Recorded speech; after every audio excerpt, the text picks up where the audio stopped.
60টা জিনিস মানুষ মরে যাওয়ার পরে তার কবরে পৌঁছতে থাকে। ইন্না মিম্মা ইয়ালহাকুল মুমিন মিন হাসানাতিহি বা'দা মাউতিহি, মানুষ মরে যাওয়ার পরেও যে 60টা জিনিস তার কবরে পৌঁছায় তার মধ্যে একটা হচ্ছে মসজিদান বানাহু, সে যে মসজিদ বানিয়ে গিয়েছে ওই মসজিদের সওয়াব। সুবহানাল্লাহ পড়ে। আপনি টাকা দিয়ে মসজিদ বানিয়ে দিলেন, ওই মসজিদে মুসল্লিরা নামাজ পড়ে, রোজাদাররা এসে ওখানে ইফতার খায়, তাহাজ্জুদ আদায়কারীরা তাহাজ্জুদ পড়ে, তাদের সওয়াবের কমতি হবে না, কিন্তু তাদের সওয়াবের একটা পার্সেন্টেজ সওয়াব যে ব্যক্তি মসজিদ বানালো তার আমলনামায় আল্লাহ ঢুকিয়ে দেয়। সুবহানাল্লাহ বলতে পারলেন না? হে নামাজি আমার ঘরে নামাজ পড়ো আজ, দিল মে তোমার চরণ তলে হৃদয় যায় নামাজ। হে নামাজি আমার ঘরে নামাজ পড়ো আজ, দিল মে তোমার চরণ তলে হৃদয় যায় নামাজ। পড়েন আল্লাহু আকবার।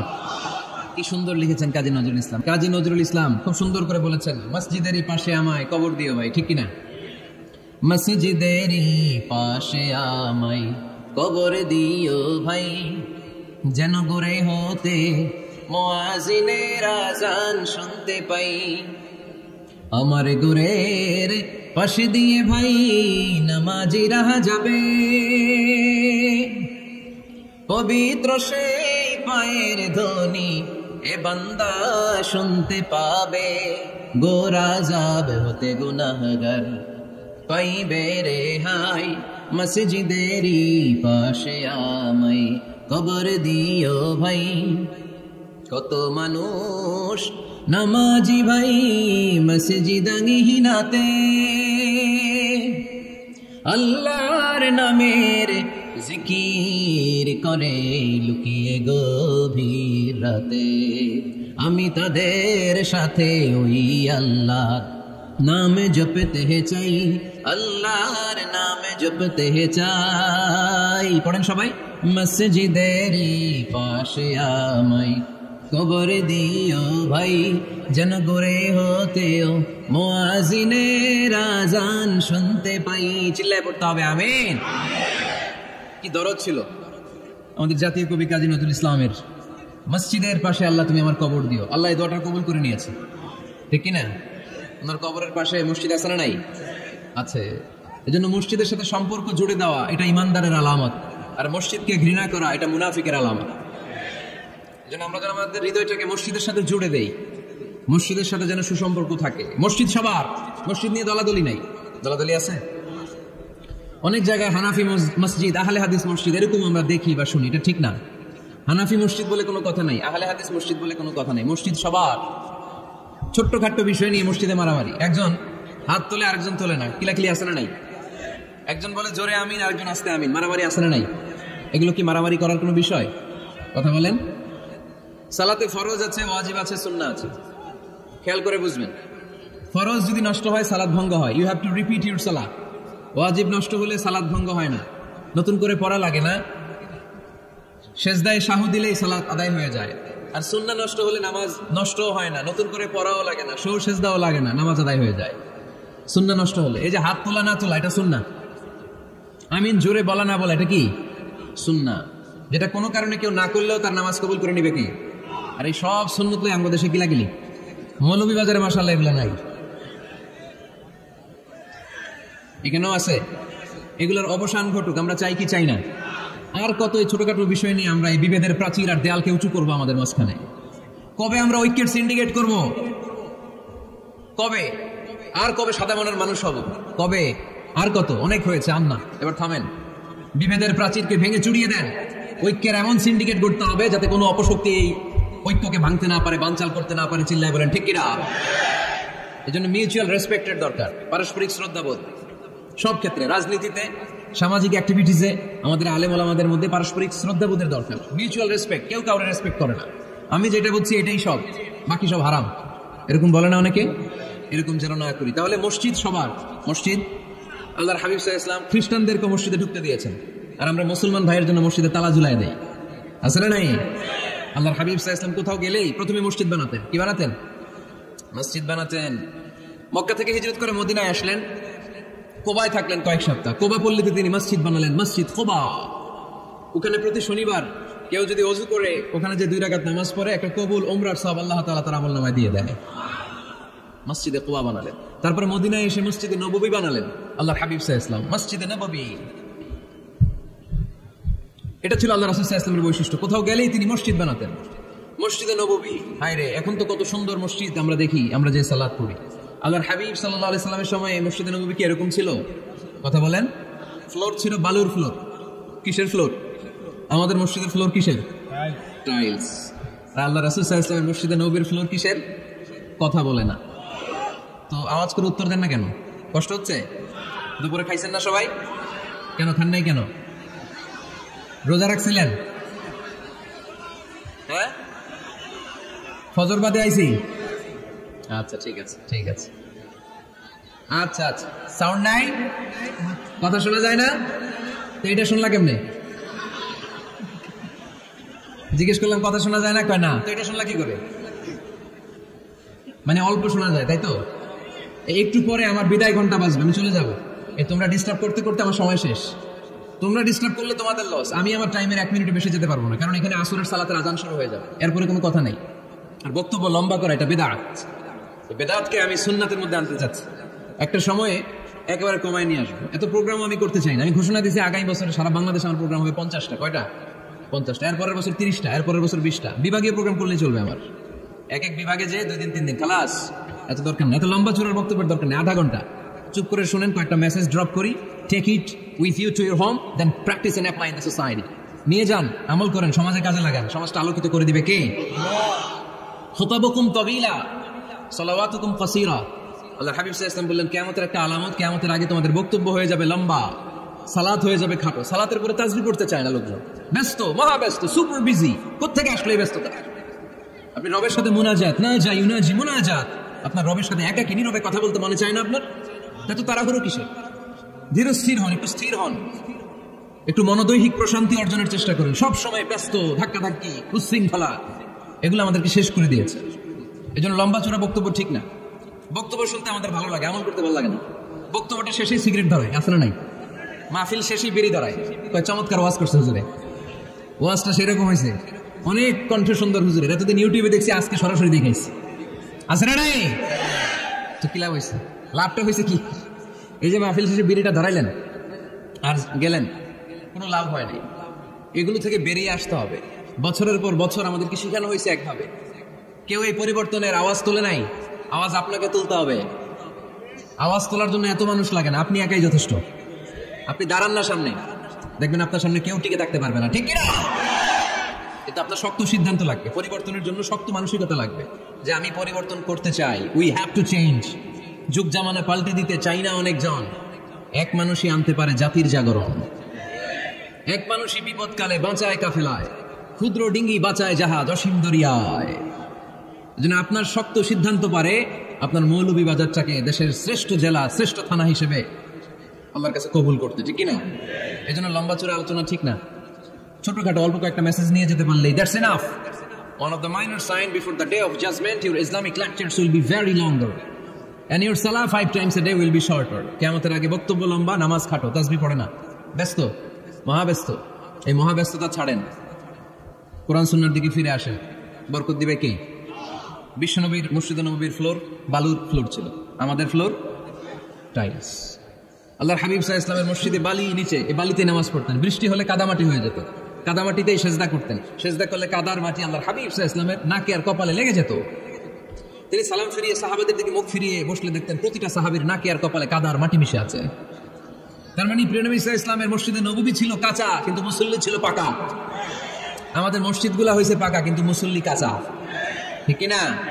ফজরের সালাতে মানুষ নাই। ইমাম সাহেব আছেন কে কে এলাকায়? দেখি ইমাম, মসজিদের ইমাম, মাশাআল্লাহ। আপনাদের এখানে মসজিদে ফজরের নামাজে কয় কাতার হয়? 5 জন 6 জন? কেনে এত কম? কেনে? হ্যাঁ, আসে না, আসতে চায় না লোকজন। তো এই যে 5-6 জন ফজরের সালাতে, কল্পনা করতে পারেন? ফজরের সালাতে এত কম লোক, ফজরের জামাতে লোক যায় না, এটা একটা মহামারী। যেদিন ফজরের জামাতের দৃশ্য আর জুমার নামাজের দৃশ্য একরকম হয়ে যাবে, ওই দিনই বাংলাদেশে ইসলাম কায়েম হয়ে যাবে। এখন স্লোগান তুলে বিপ্লব বিপ্লব, ইসলামী বিপ্লব, আর ফজরের সময় আমি কম্বলের ভিতরে। আছে না নাই? কোনো বিপ্লব হবে না। ফজরের নামাজ জামাতে পড়ুন, সকালটারে বরকতময় করে দিবে কে? আল্লাহর হাবিব সাল্লাল্লাহু আলাইহি ওয়াসাল্লামের মসজিদ ছিল সবার জন্য উন্মুক্ত, এখানে সবাই আসতে পারতো। এজন্য মসজিদ হবে সবার। আমরা মসজিদের আবাদকারী হতে চাই। এজন্য রাব্বুল আলামিন বলেন, ইন্নামা ইয়া'মুরু মাসাজিদাল্লাহি মান আমানা বিল্লাহি ওয়াল ইয়াউমিল আখির ওয়া আকামাস সালাতা ওয়া আতাজ যাকাতা ওয়া লাম ইয়াখশা ইল্লাল্লাহ ফাআসা উলাইকা আন ইয়াকুনু মিনাল মুহতাদিন। সুবহানাল্লাহ পড়েন। রাব্বুল আলামিন বললেন, মসজিদের আবাদকারী হবে তারা যারা আল্লাহর প্রতি ঈমান আনে, আখিরাতের প্রতি ঈমান আনে, যারা সালাত কায়েম করে, যারা যাকাত আদায় করে, যারা দুনিয়ার কাউকে ভয় পায় না, ভয় পায় একজনকে। চিল্লায় বলেন তিনি কে? যাদের হৃদয়ে আছে আল্লাহর ভয়, তারা কবু পথ ভুলে যায় না। আল্লাহর প্রেম ছাড়া এই দুনিয়া কারো কাছে কোনো কিছু চায় না। ঠিক কিনা? তাহলে যারা মসজিদের আবাদকারী, এরা ভয় পায় একজনকে। চিল্লায় বলেন তিনি কে? মসজিদের আবাদকারীদের প্রথম গুণ, তারা আল্লাহয় বিশ্বাস করে, তারা আখিরাতে বিশ্বাস করে, তারা সালাত কায়েম করে, তারা যাকাত আদায় করে, তারা আল্লাহ ছাড়া পৃথিবীর কাউরে ভয় পায় না। আল্লাহ বলেন, ফাআসা উলাইকা আইয়াকুনু মিনাল মুহতাদিন। আশা করা যায় তারাই হলো হেদায়েতের রাস্তার উপরে আছে। ঠিক কি না? তারাই মসজিদের আবাদকারী, যারা মসজিদে যায়, সালাত আদায় করে। এখন মসজিদের আবাদকারী আপনি হতে চান, আপনি মসজিদে যান না, আপনি আবাদকারী হতে পারবেন? মসজিদের অনেক সভাপতি আছে, মসজিদে যায় না, আছে না নাই?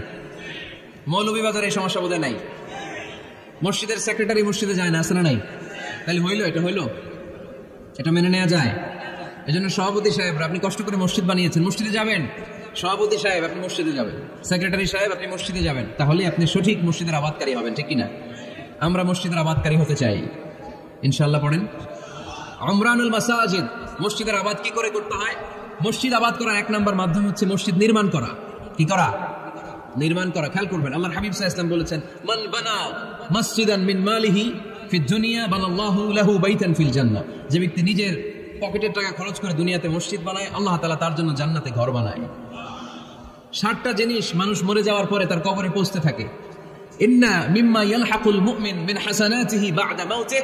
মানুষ মরে যাওয়ার পরেও যে 7টা জিনিস তার কবরে পৌঁছায়, তার মধ্যে একটা হচ্ছে মসজিদান বানাহু। সে যে মসজিদ বানিয়ে গিয়েছে, ওই মসজিদের সওয়াব। সুবহানাল্লাহ পড়ে। আপনি টাকা দিয়ে মসজিদ বানিয়ে দিলেন, ওই মসজিদে মুসল্লিরা নামাজ পড়ে, রোজাদাররা এসে ওখানে ইফতার খায়, তাহাজ্জুদ আদায়কারীরা তাহাজ্জুদ পড়ে, তাদের সওয়াবের কমতি হবে না, কিন্তু তাদের সওয়াবের একটা পার্সেন্টেজ সওয়াব যে ব্যক্তি মসজিদ বানালো তার আমলনামে আল্লাহ ঢুকিয়ে দেয়। এজন্য বেশি বেশি মসজিদ বানাতে রাজি আছেন তো? তাহলে মসজিদ আবাদ করার প্রথম মাধ্যম হচ্ছে মসজিদ বানানো। 2 নম্বর মাধ্যম হচ্ছে মসজিদে যেয়ে জামাতে সালাত আদায় করা। জামাতে সালাতুল জামাআ তাফদুলু সালাতাল ফাযি বি27 দারাজা। ঘরে নামাজ পড়লে, একা একা পড়লে যেই সওয়াব, জামাতে পড়লে 27 গুণ বেশি সওয়াব। সুবহানাল্লাহ বলতে পারলেন না? হে নামাজি আমার ঘরে নামাজে পড়ো আজ, দিল মে তোমার চরণ তলে হৃদয় যায় নামাজ। হে নামাজি আমার ঘরে নামাজে পড়ো আজ, দিল মে তোমার চরণ তলে হৃদয় যায় নামাজ। পড়েন আল্লাহু আকবার। কি সুন্দর লিখেছেন কাজী নজরুল ইসলাম। মসজিদ কেমন যেন মসজিদ তার নিজের ভাষায় আল্লাহর কাছে কেঁদে কেঁদে ফরিয়াদ জানায়, আল্লাহ নামাজিরা আমার ঘরে আসে না, কি সুন্দর টাইলস, কি সুন্দর মুসল্লা, কি সুন্দর এয়ার কন্ডিশন, সব আছে কিন্তু মুসল্লি নাই। ঠিক কিনা? মসজিদগুলো আল্লাহর কাছে ফরিয়াদ জানায়। এজন্য আমরা যেন মসজিদমুখী হই। কি মুখী? আওয়াজ করে বলতে হবে, কি মুখী?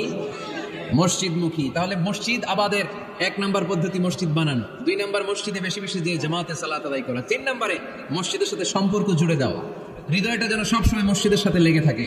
আল্লাহর হাবিব সাল্লাল্লাহু আলাইহি ওয়াসাল্লাম বললেন, সাবআতুন ইউযিল্লুহুমুল্লাহু ফি যিল্লিহি ইয়াওমা লা যিল্লা ইল্লা যিল্লু।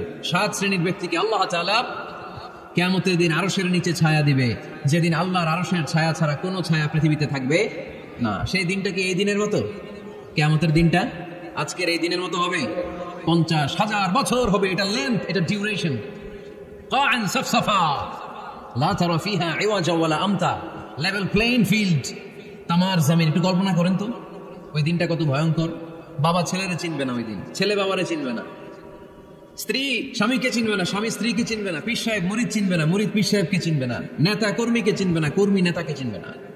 হায় হায়, ইয়া নাফসি বলে কাঁদবে। সূর্যটা মাথার কাছে চলে আসবে, সূর্যের তাপে মাথার মগজগুলো গলে গলে নাকের ছিদ্র আর কানের ছিদ্র দিয়ে টপ টপ করে বেয়ে বেয়ে মরবে। তৃষ্ণায় মানুষগুলো পাগল পাড়া, জিহ্বাটা বের হয়ে নাভি পর্যন্ত ঝুলতে থাকবে। সেদিন সবাই পাগলের মতো ছুটতে থাকবে, কোনো ছায়া নাই আল্লাহর আরশের ছায়া ছাড়া। আল্লাহর হাবিব বললেন 7 শ্রেণীর ব্যক্তিকে আল্লাহ তাআলা আরশের নিচে ছায়া দিবেন। এর মধ্যে 1 শ্রেণীর ব্যক্তি রাজুলুন কলবুহু মুআল্লাকুন বিল মাসাজিদ, ওই ব্যক্তি যার হৃদয়টা সবসময় আল্লাহর মসজিদের সাথে লেগে থাকে। মসজিদের সাথে যার হৃদয় লেগে থাকে তাকে আরশের নিচে ছায়া দিবে কে? এজন্য মসজিদের সাথে যেন আমাদের হৃদয়গুলো লেগে থাকে। অনেকেই দেখবেন এত ভালো নামাজি, জোহর পরে টেনশন করে আসরটা কই পড়ব, আসর পরে চিন্তা করে মাগরিবের সময় আমি কোথায় থাকবো, মাগরিবের সময় টেনশন, ইস এশাটা হয়ে গেলে তো শেষ। এরকম লোক আছে না নাই? এদেরকে সেই কঠিন ভয়াবহ দিনে আরশের নিচে ছায়া দিবে কে? তারপরে মসজিদ আমাদের 4 নাম্বার পদ্ধতি, মসজিদকে পরিচ্ছন্ন রাখা, মসজিদকে ঝাড়ু দেয়া। মসজিদকে যারা পরিষ্কার করে তাদের হৃদয়ের যন্ত্রণা দূর করে দেয় কে? সাইয়েদনা ইব্রাহিম আলাইহিস সালাম এবং ইসমাঈল আলাইহিস সালামকে আল্লাহ তাআলা আদেশ করেছেন, তাহহিরা বাইতিয়া লিত-তাইফিনা ওয়াল আকিফিনা ওয়ার রুকআইস সুজুদ। হে ইব্রাহিম ইসমাঈল, বাপ বেটা দুইজন মিলে মসজিদ ঝাড়ু দাও। কি ঝাড়ু দাও?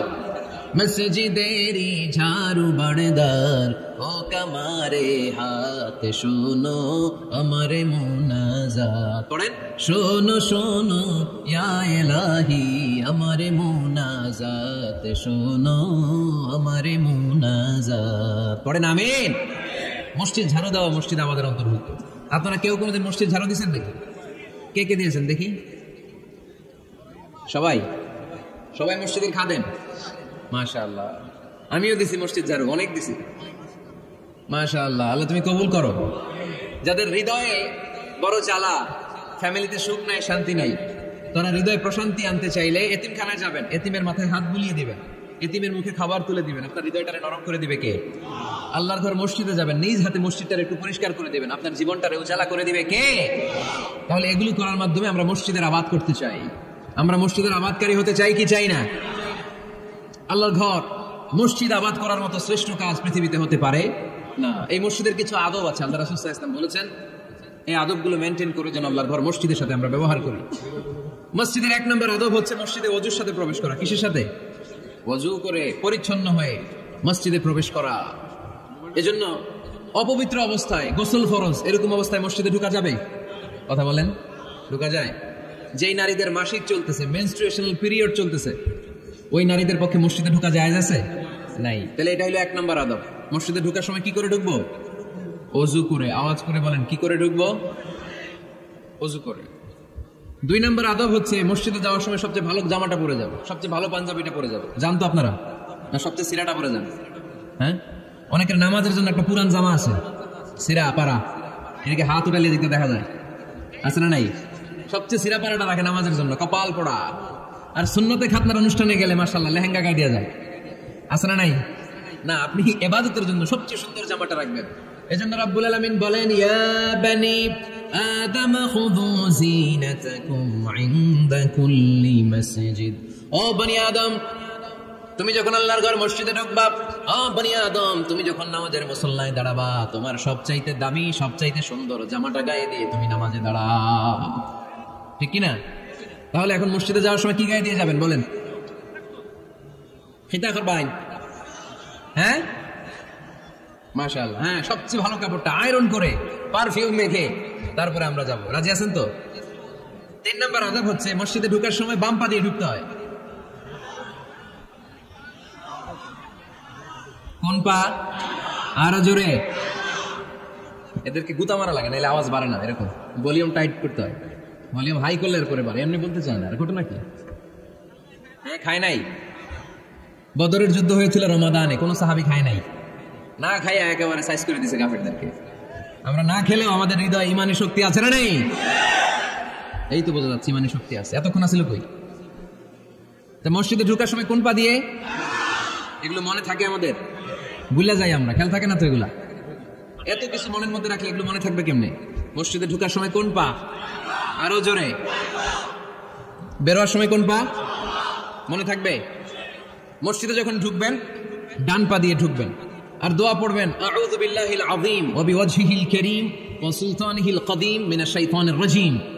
বিষ্ণু ইসলাম বললেন, যে ব্যক্তি মসজিদে ঢোকার সময় এই দোয়াটা পড়বে, শয়তান আফসোস শুরু করে, সে বলে হায় হায়, আজকের দিনের জন্য, সারা দিনের জন্য তো তুই আমার ওয়াসওয়াসা থেকে বেঁচে গেলি, আজকের সারা দিনের জন্য তোরে আমি হারালাম, আজকের সারাটা দিন আল্লাহর পক্ষ থেকে প্রোটেকশন নিয়ে তুই বেঁচে গেলি, আজকের জন্য যা, কালকে তোরে আমি ধরবো। এজন্য এই দোয়াটা পড়ার দরকার আছে না? আউযু বিল্লাহিল আযীম ওয়া বিওয়াজহিল কারীম ওয়া সুলতানিহিল কদীম মিনাশ শাইতানির রাজীম। 4টা বাক্যের দোয়া।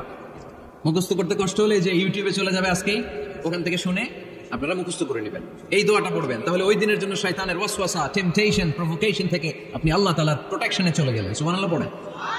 তারপর আল্লাহর হাবিব বললেন, ঢোকার আগে আমারে সালাম দাও, পড়বেন আসসালামু আলাইকা আইয়ুহান নাবিয়্যু ওয়া রাহমাতুল্লাহি ওয়া বারাকাত। এই দুইটা জিনিস যখন করে ফেললেন, তখন ডান পা দিয়ে পড়বেন আল্লাহুম্মা আফতাহ লি আবওয়াবা রাহমাতিক। সুবহানাল্লাহ পড়েন। আল্লাহুম্মা আফতাহ লি, ও আল্লাহ আমার জন্য তুমি খুলে দাও আবওয়াবা রাহমাতিক, তোমার রহমতের দরজা। তার মানে মসজিদে ঢুকলে রহমত পাওয়া যায় কি যায় না? মসজিদে ঢুকলে পাওয়া যায় রহমত, মসজিদের বাইরে রহমতের কথা আল্লাহ বলে নাই, মসজিদের ভিতরে রহমত। কোথায় রহমত? কোথায়? মসজিদের ভিতরে রহমত আছে না? তার প্রমাণ, মসজিদে ঢুকলে শান্তি লাগে কেমন জানি, আর ঘুমে ধরে। মসজিদে ঘুমাইছেন কারা কারা দেখি? সবাই ঘুমাইছেন? আরে আমি কত ঘুমাইছি। জুমার নামাজের সময় যে কি ঘুম আসে, আসে আসে, কমন পড়ছে, একেবারে কমন পড়ে গেছে। ঘুম আসে কারণ রহমত, রহমতের ঝিরি ঝিরি বাড়িধারা আল্লাহ তাআলা আরশের উপর থেকে নাজিল করতে থাকে, আর এই রহমতের কারণে হৃদয়টা প্রশান্ত হয়ে যায়, অনেকের ঘুমও চলে আসে, ঠিক কি না?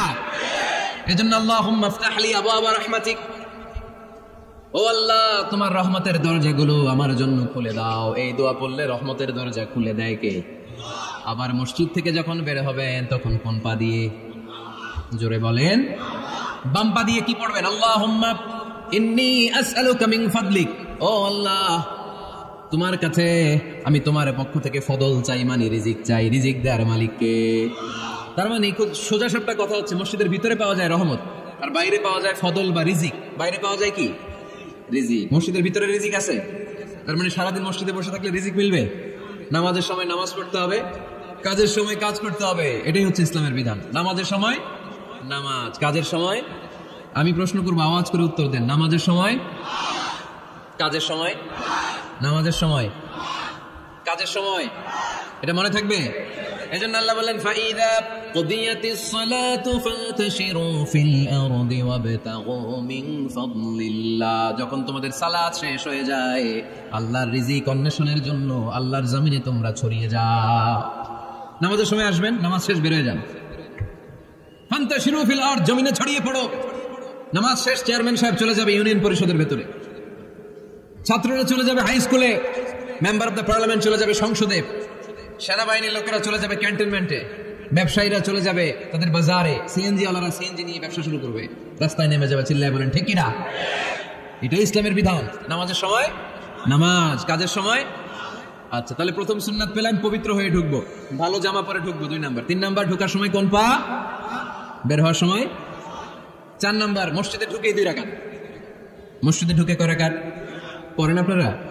তাহিয়াতুল মসজিদ, মসজিদে আপনি ওয়েলকাম জানাবেন, ঢুকেই 2 রাকাত পড়বেন, ওযু করলেই 2 রাকাত। আল্লাহর হাবিব সাল্লাল্লাহু আলাইহি ওয়াসাল্লাম মসজিদে নববীতে জুমার খুতবা দিচ্ছেন। খুতবা চলাকালীন সময়ে এক সাহাবী এসে মসজিদের মধ্যে বসে পড়লেন। আল্লাহর হাবিব সাল্লাল্লাহু আলাইহি ওয়াসাল্লাম সাহাবীরে বললেন দাঁড়াও। সাহাবী দাঁড়ালেন। আল্লাহর নবী জিজ্ঞেস করলেন, কেন বসে বললা? 2 রাকাত পড়ছো নাকি? সাহাবী বলে, পড়ি নাই। বিশ্বনবী বললেন, তাহলে তাড়াতাড়ি 2 রাকাত নামাজ পড়ে বসে যাও। সুবহানাল্লাহ পড়ো। 2 রাকাত পড়ো নাই তো পড়ো, দাঁড়াও, তারপরে বসো। দেখেন খুতবা চলাকালীন সময়ে আমাদের খতিবরা কখনো খুতবা থামায়? কথা বোঝেন নাই? জুমার খুতবা আপনারা শুনেন না? খুতবা চলতেছে, ওই মুহূর্তে ইমাম সাহেবরা কখনো খুতবা থামায়? মাঝখানে কোনো ঝামেলা হলে থামায়? প্রথম খুতবা শেষ, বসে, তারপরে দ্বিতীয় খুতবা। খুতবার মাঝখানে কোনো থামাথামি নাই। কিন্তু আল্লাহর হাবিব সাল্লাল্লাহু আলাইহি সাল্লাম কেমন খতিব ছিলেন দেখেন। আল্লাহর হাবিব সাল্লাল্লাহু আলাইহি ওয়াসাল্লামের খুতবা দেওয়ার স্টাইল এন্ড অ্যাটিটিউড এবং আমাদের খুতবা দেওয়ার স্টাইল এন্ড অ্যাটিটিউড, আল্লাহ রাসূল সাল্লাল্লাহু আলাইহি ওয়াসাল্লামেরটা কত প্রাণবন্ত ছিল। আল্লাহ রাসূল সাল্লাল্লাহু আলাইহি ওয়াসাল্লাম সোসাইটি ওরিয়েন্টেড একজন পার্সোনালিটি ছিলেন, সমাজের মানুষ কেন্দ্রিক, খুব সামাজিক ছিলেন আল্লাহ রাসূল সাল্লাল্লাহু আলাইহি ওয়াসাল্লাম। তিনি দেখলেন একজন বসে পড়ছে, উনি খুতবা থামায় দিলেন। জুমার খুতবা থামায় বললেন, এই নামাজ পড়ছো না, পড়ো 2 রাকাত পড়ো। আবার খুতবা শুরু করলেন। সুবহানাল্লাহ পড়বেন না? একবার তিনি খুতবা দিচ্ছেন, দেখলেন আল্লাহ রাসূল সাল্লাল্লাহু আলাইহি ওয়াসাল্লামের দুইজন নাতি হাসান আর হুসাইন রাদিয়াল্লাহু তাআলা আনহুমা, ছোট্ট মানুষ, কাতারের ভিতরে ঢুকে কোনো সাহাবী টুপি টান দেয়, কারো পাগড়ি ধরে টান দেয়, একজনের দিকে দৌড় দেয়, আরেকজনের দিকে দৌড় দেয়, মসজিদে একটা ডিস্টার্ব হচ্ছে। আল্লাহর হাবিব সাল্লাল্লাহু আলাইহি ওয়াসাল্লাম খুতবা থামিয়ে দিলেন, মিম্বার থেকে নেমে আসলেন, দুই নাতিকে দুই হাতে ধরলেন, ধরে আস্তে করে জান্নাতের এই দুই সর্দারকে নিয়ে মিম্বারের উপরে দাঁড়ালেন, এই হাতে এই নাতি, ওই হাতে আরেক নাতি। এরপর দাঁড়িয়ে দাঁড়িয়ে তিনি বাকি খুতবা দিলেন, পড়েন সুবহানাল্লাহ। কত প্রাণবন্ত খুতবা! উনিও খুতবা দিতেন, আমরাও খুতবা দেই। আল্লাহর হাবিব সাল্লাল্লাহু আলাইহি ওয়াসাল্লাম খুতবা দিচ্ছেন, এক সাহাবী এসে বলল, ইয়া রাসূলুল্লাহ, মদিনায় দুর্ভিক্ষ, বৃষ্টি নাই, আপনি বৃষ্টির দোয়া করেন। রাসূল সাল্লাল্লাহু আলাইহি ওয়াসাল্লাম খুতবা থামায় দিলেন, থামায় দিয়ে দোয়া শুরু করলেন, আল্লাহুম্মা আসকিনা গায়সান মুগীসান মারিআন মুরিআন নাফিআন গায়রা দার আজিলান গায়রা আজিল। আল্লাহ উপকারে বৃষ্টি দেন, যে বৃষ্টিতে আমাদের ফসল জন্মাবে, সবুজ ঘাস লতাপাতা জন্মাবে, আমাদের গবাদি পশুর রিজিক বাড়বে, এরকম উপকারে বৃষ্টি আমাদেরকে দিয়ে মদিনাটারে ধন্য করে দেন। বৃষ্টি শুরু হলো, জুমাবার বৃষ্টি, শনি রবি সোম মঙ্গল বুধ বৃহস্পতি শুক্র, টানা 7 দিন বৃষ্টি। এবার বৃষ্টির জোরে মদিনায় বন্যা হয়ে গেছে। এতদিনে দুর্ভিক্ষ, এতদিনে কি, এখন বৃষ্টির বরকতের দোয়া করছে, বৃষ্টিতে এবার বন্যা। যে সাহাবী বৃষ্টির জন্য দোয়া করতে বলেছিলেন, পরের জুমাবারের খুতবার সময় এসে ওই সাহাবী বলেন, ইয়া রাসূলুল্লাহ, আবার খুতবার মাঝখানে, ইয়া রাসূলুল্লাহ, আর বৃষ্টির দরকার নেই, আর দরকার নেই, এবার বৃষ্টি বন্ধের দোয়া করেন। আল্লাহর হাবিব সাল্লাল্লাহু আলাইহি ওয়াসাল্লাম খুতবা থামিয়ে আবার বন্ধের দোয়া, আল্লাহুম্মা হাওয়ালাইনা ওয়ালা আলাইনা, হে আল্লাহ আমাদের চারিদিকে দেন, মদিনাতে আর বৃষ্টির দরকার নেই, চিল্লায় পড়েন সুবহানাল্লাহ। এজন্য খতিব হবে এরকম প্রাণবন্ত খতিব। সমাজে কি চলে, কি ক্রাইসিস, কি সংকট, ইয়াংরা কোন সমস্যায় ভোগে, আমাদের রাজনৈতিক অঙ্গনে কি সমস্যা, আমাদের অর্থনৈতিক অঙ্গনে কি সমস্যা, আমাদের সামাজিক অঙ্গনে কি সমস্যা, আমাদের পরিবারগুলোর ভেতরে কি ঝামেলা, প্রত্যেকটা কথা মসজিদের মিম্বার থেকে আসার দরকার আছে না নাই? আল্লাহর হাবিব সাল্লাল্লাহু আলাইহি ওয়াসাল্লাম এভাবেই সমাজকে ঠিক করে দিতেন। 2 রাকাত মসজিদে ঢুকে আজকে থেকে আমরা পড়ব। মসজিদে ঢুকলেই কয় রাকাত মনে থাকবে না ভুলে যাবেন? তারপরে আল্লাহর হাবিব সাল্লাল্লাহু আলাইহি ওয়াসাল্লাম বলেছেন, খবরদার কবরের উপর মসজিদ বানিও না। কবরস্থান একদিকে, মসজিদ আরেকদিকে। কিন্তু বাংলাদেশে মসজিদের সাথে কবর মিলানো আছে না নাই? ছোট্ট একটা মসজিদ, কিন্তু এত বড় বাবার কবর আছে না নাই? এগুলো করবেন না আপনি। আগে হবে মসজিদ, পরে কবরস্থান। যেমন মসজিদে নববী হয়েছে আগে, তারপরে বিশ্বনবীর কবর এখানে আছে না নাই? মসজিদে নববী প্রতিষ্ঠিত হয়েছে আগে, পরে বাকি কবরস্থান আছে না নাই? কিন্তু কোন আল্লাহর ওলির কবরস্থানের উপরে যদি মসজিদ বানান, তার উপর লানাত দিয়েছে কে? লানা রাসূলুল্লাহ আলাল ইয়াহুদ ওয়ান নাসারা ইত্তাখাযু কুবুর আমবিয়াইহিম মাসাজিদা। আল্লাহর রাসূলের লানত ইহুদি নাসারাদের উপর, কারণ ইহুদি আর নাসারাদের একটা খাসলাত, একটা বৈশিষ্ট্য ছিল, তারা তাদের নবীদের কবরের উপরে মসজিদ বানায় ফেলত। এটা করা যাবে? এজন্য এলাকায় এলাকায় এই ঝামেলা, কবর আর মসজিদ হবে আলাদা। আবার মসজিদের কিবলার দিকে যেন কবরস্থান না হয়, তাহলে শিরক হওয়ার সম্ভাবনা আছে না নাই? খুব সাবধান, আল্লাহ সব মাফ করে কিন্তু শিরক মাফ করে না, ঠিক কিনা? শিরক হচ্ছে মহাপাপ, সব পাপের বাপ। এজন্য আমরা সব করলেও শিরকের গুনাহ মুসলমান কখনো করতে পারে। এরপর আল্লাহর হাবিব বললেন, মসজিদকে পরিষ্কার পরিচ্ছন্ন রাখো, এটাও মসজিদের আদাব। মসজিদে আতর লাগিয়ে দেন, বাখুর জ্বালিয়ে দেন। আপনাদের এই এলাকার মধ্যে তো বাখুরের অভাব নাই, আগরের অভাব নাই, ঠিক কিনা? গতকাল প্রোগ্রাম ছিল কই? সুজানগর, আগরের রাজধানী। আগর চিনেননি আপনারা? হ্যাঁ, এই যে দেহনেল উদ পারফিউম, আপনাদের এই যে মাহতাব সাহেবের আল হারামাইন, এরপরে যে আজমল কোম্পানি, এও আপনাদের এই মৌলভীবাজার এলাকার। এরকম অনেক কোম্পানি আছে দুবাই ভিত্তিক, গোটা বিশ্বে ওনারা ব্র্যান্ডিং করেছে। এগুলোর র মেটেরিয়াল, কাঁচামাল যায় হচ্ছে আপনাদের মৌলভীবাজার থেকে। সম্মানিত ভাইয়েরা, মসজিদ পরিষ্কার পরিচ্ছন্ন রাখবেন, এই বাখুর জ্বালাবেন, দেহনেল উদ, এই পারফিউমগুলো ছড়িয়ে দিবেন। মসজিদের মধ্যে অনেক মসজিদে দুর্গন্ধ আছে না নাই? এই কার্পেটের মধ্যে ময়লা পরিষ্কার করেন।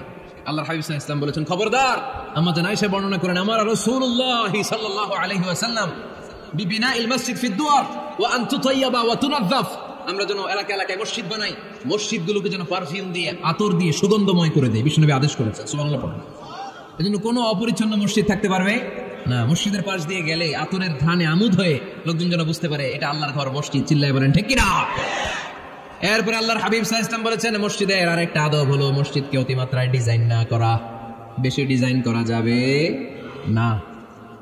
এমন ডিজাইন করা যাবে না যেটা মসজিদ বোঝাই যায় না। এত লাইটিং ফাইটিং করে, এটা কি মসজিদ না কমিউনিটি সেন্টার বোঝাই যায় না? আছে না নাই? আছে। এরকম যেন আমরা না করি সম্মানিত ভাইরা। বিশেষ করে মসজিদের সামনের দেয়ালে। কোন দেয়ালে? সামনের দেয়ালটা, কেবলার দিকে যেই দেয়াল, এই দেয়ালটা হতে হবে ফ্রেশ, যাতে করে মানুষের দৃষ্টি আকর্ষণ না করে। প্রায় মসজিদের দেয়ালের মাঝখানে দেখবেন আপনি ক্যালেন্ডার ঝুলায় রাখে, আছে না নাই? মৌলভীবাজারের কি অবস্থা? খিতা খবর আছে? তো এই যে ক্যালেন্ডার ঝুলায় রাখে, ওইখানে দেখবেন বিভিন্ন মসজিদের ছবি, এতিমখানার ছবি, মানুষের ছবি। তো মানুষ নামাজে পড়ে আবার ওগুলোও তাকায়, আছে না নাই? প্রথম কাতারে পরে ওইখানে কি লেখা এগুলো পরে তার ডিস্টার্ব হচ্ছে না?